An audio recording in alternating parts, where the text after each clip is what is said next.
Jail میں بند کر دیا گیا. ان پر اتنے زیادہ مقدمات بنا دیے گئے کہ وہ ان کی جماعت انتخابات میں حصہ ہی نہیں لے سکی.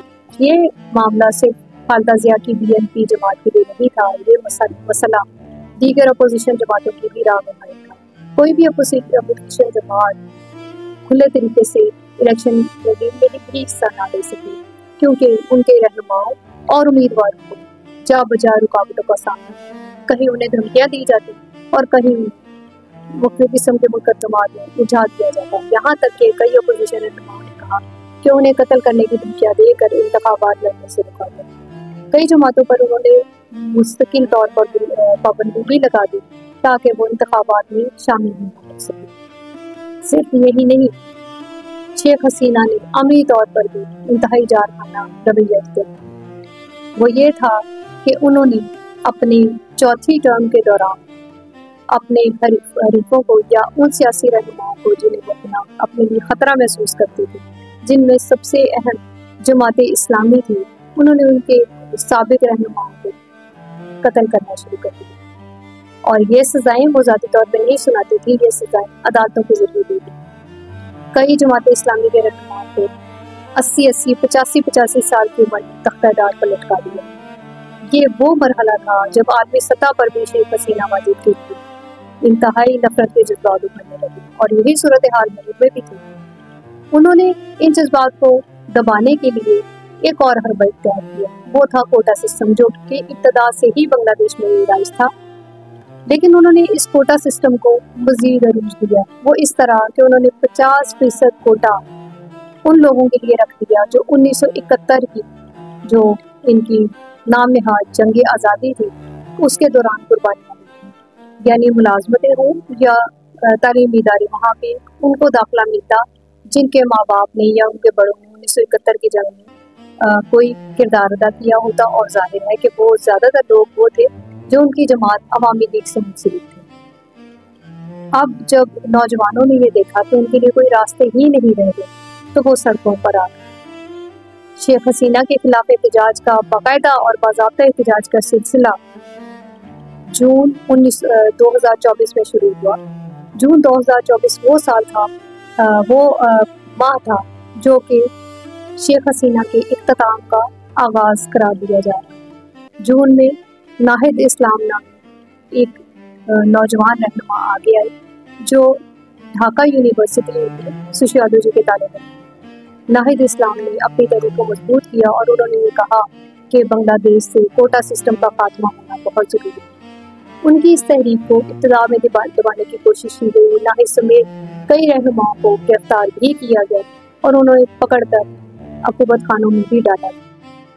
صرف یہی نہیں، کئی ایسے رہنما جو یا کارکن جو کہ پیش تھے انہیں غائب بھی کر دیا گیا، جن کے بارے میں یہ کہا گیا کہ انہیں ٹارچر کر کے قتل کیا جا چکا. اس کے باوجود نوجوانوں نے اپنی یہ تحریک جاری رکھی اور جولائی میں یہ تحریک نقطہ عروج پر پہنچ گئی. یہ وہ دور تھا جب شیخ حسینہ کی جارحیت کی عروج پر پہنچ گئی. انہوں نے نہ صرف مظاہرین کے جو بہت بڑے بڑے جلوس تھے ان پر زمینی افواج کے ذریعے براہ راست فائرنگ کرائی، بلکہ ہیلی کاپٹروں کے ذریعے بھی مظاہرین کو نشانہ بنایا. تقریباً 1.5 سے 2 ہفتے کی اس احتجاجی مہم کے دوران، احتجاجی تحریک کے دوران 1400 مظاہرین شہید ہوئے اور سینکڑوں کی تعداد میں بلکہ ہزاروں کی تعداد میں زخمی ہوئے. یہی وہ وقت تھا جب فوج کے سپہ سالار کو یہ کہنا پڑا کہ وہ عوام کے ساتھ. شیخ حسینہ یہ سمجھتی تھی کہ ان کے آرمی چیف ان کے ساتھ ہیں، لیکن ایسا نہیں ہوا. آرمی چیف نے اپنی تمام حمایت عوام کے پلڑے میں ڈال دی اور وہ ایسا کرنے پر اس لیے مجبور ہوئے کہ انہیں یہ دکھائی دے رہا تھا کہ اب مظاہرین کسی صورت رکنے والے اور وہ شیخ حسینہ کا تختہ الٹ کے رہے. اور ایسا ہی ہوا. ایک وقت وہ بھی آیا کہ حسینہ واجد کو ملک سے فرار ہونا. اس وقت حسینہ واجد کہاں ہے اس کے بارے میں انتظار اطلاعات ہے. بعض ذرائع کا کہنا ہے کہ اب بھی بھارت میں ہے، جس نے ہمیشہ سے ہی ان کی پشت پناہ دی. یہ بھی کہا جا رہا ہے کہ وہ لندن جا چکے ہیں، لیکن ان کی غیر موجودگی میں انہیں عدالت نے انسانیت کے خلاف بدترین جرائم کا قصوروار قرار دیتے ہوئے سزائیں موصول کی. اس سزا پر امپلیمنٹ ہوتا ہے یا نہیں، لیکن یہ بات طے ہے کہ تاریخ نے یہ ثابت کیا کہ جو عوام پر ظلم کرتا ہے وہ کبھی بھی عدالتی فیصلوں سے بچ نہیں سکتا۔